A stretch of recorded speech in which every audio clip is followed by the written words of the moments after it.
Charlie Kirk just walked into one of the most ideologically hostile rooms you can imagine, Oxford University, and dismantled the anti-Israel talking points with calm, brutal clarity.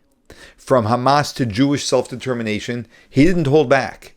And the crowd, they were completely unprepared. On the state of Israel in terms of its existence. Oh, here we go. Great. I was going to leave it to the Q&A, but we started.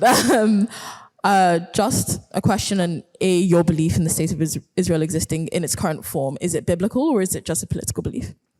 Okay, so you asked, is it biblical or what? So is your belief on the current state of Israel, where it is and how it's formed, is that belief biblical? So I'm not a theologian. Instead, I think what is lost, and I think I would like at least the anti-Israel advocates, I don't want to say anti-Israel, the critics of Israel that will come up and ask questions to acknowledge this, that it is miraculous that Israel in this current form exists. I mean, it's really unbelievable what Ben-Gurion and the Zionists were able to pull off from just the Zionist perspective. It is a miracle considering they were attacked from every direction, from its charter, completely under attack and totally brutalized. Number two, it's interesting because in the Balfour Declaration, as you will know, it actually was the smallest suggested size for Israel as of all the four plans. All that to say, what do I believe about the current composition of the state of Israel? Well, my historical analysis of whether, it should be formed or not, I actually think it should be, is not that relevant. The more important moral question is, what do you think about what is happening right now? Do you think that Israel has, I don't like I think it's a little bit of a cop-out. Like, do you think Israel has a right to exist? I think more importantly, do you believe that a country has a right to be able to defend itself into existence? That's a more important question. That if a country can prove to itself that it can exist, should it then be given recognition? So I don't know if that answers your question. It's kind of just a mind dump on the topic. I seek to actually find reconciliation on this. I think there is a downplaying what happens on October 7th to a great detriment. And I think that at times, those of us that are pro-Israel need to acknowledge war is awful, war is brutal. I'm a Christian. I hate when I see these videos of these kids being killed. I mean, it's terrible. I want to see this come to an end.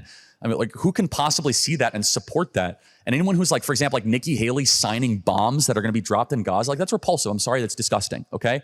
Like, that's going to be used against people that shouldn't, like, that are just complete casualties in the war. And so, yeah, I hope that offers some clarity on that.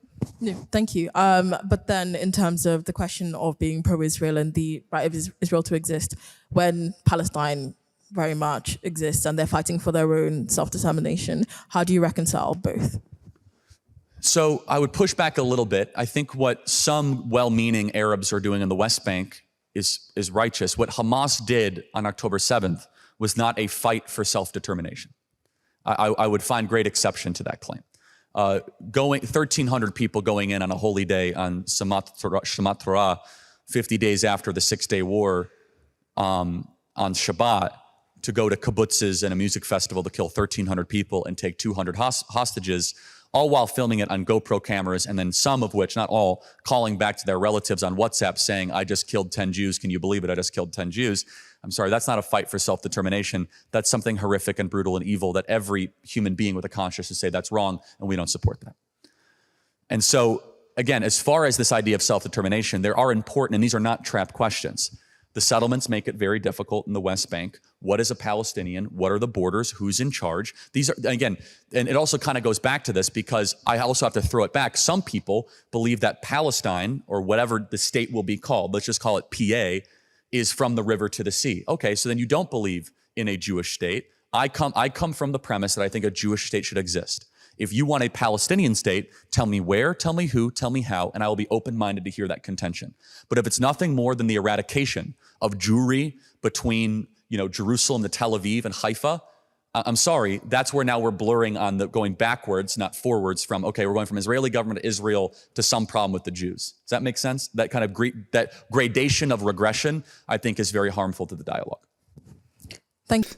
I don't agree with his religious perspectives, but and he's being very even-handed over here, and saying that first we have to answer some fundamental questions in order to answer the simplistic questions. Do you believe in self-determination? Every human being has the right to live and live a good life, right? 100%. But on what terms? And are you, Mr. Human Being who wants to live a good life, what are you committing to this?